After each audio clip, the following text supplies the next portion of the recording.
Avec les pompiers qui étaient appelés à faire grève et à manifester aujourd'hui, une manifestation unitaire assez rare à l'appel de la plupart des syndicats de pompiers. Plusieurs milliers de soldats du feu ont répondu à cet appel. C'était à Paris pour réclamer une prime JO, mais aussi des embauches, plus d'effectifs ainsi qu'une prise en compte de leur exposition aux polluants éternels. Les PFAS, leur matériel ne les protège pas contre certaines substances toxiques dans les produits anti-incendie, font-ils valoir.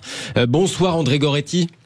Bonsoir. Et merci d'être avec nous dans Les Vraies Voix sur Sud Radio, porte-parole et président d'honneur de la Fédération autonome des sapeurs-pompiers professionnels.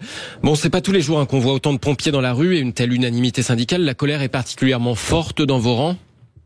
Tout à fait, oui. Nous sommes sur un schéma assez particulier puisqu'il s'agit aujourd'hui de notre santé et du risque cancer avéré qui aujourd'hui touche plus particulièrement les sapeurs-pompiers.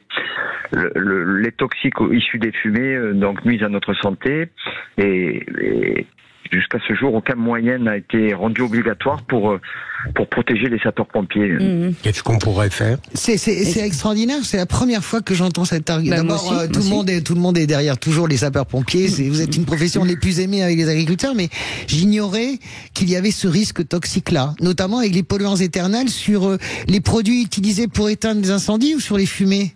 Et comment s'en protéger? Non, tout est issu des fumées d'incendie, des particules, des produits bien sûr qui conduisent à la combustion et qui viennent soit se déposer sur nos tenues, soit être inhalés lorsque nous sommes en situation de déblaiement, l'après-feu. Et il faut absolument que nos équipements de protection individuelle soient pris en charge en termes de décontamination, qu'il y ait des protocoles donc qui soient mis en place et qui soient surtout respectés. Quand un gouvernement s'engage sur un guide de bonne conduite plutôt que de légiférer pour rendre obligatoire tout ce scénario, c'est là que ça ne va plus pour nous sapeurs-pompiers. Mais je suis d'accord avec Françoise, pourquoi tout à coup maintenant j'ai l'impression qu'on n'en a jamais entendu parler de ça hein. Alors on n'a pas bien écouté. Qu'est-ce qui tout à coup, c'est quoi?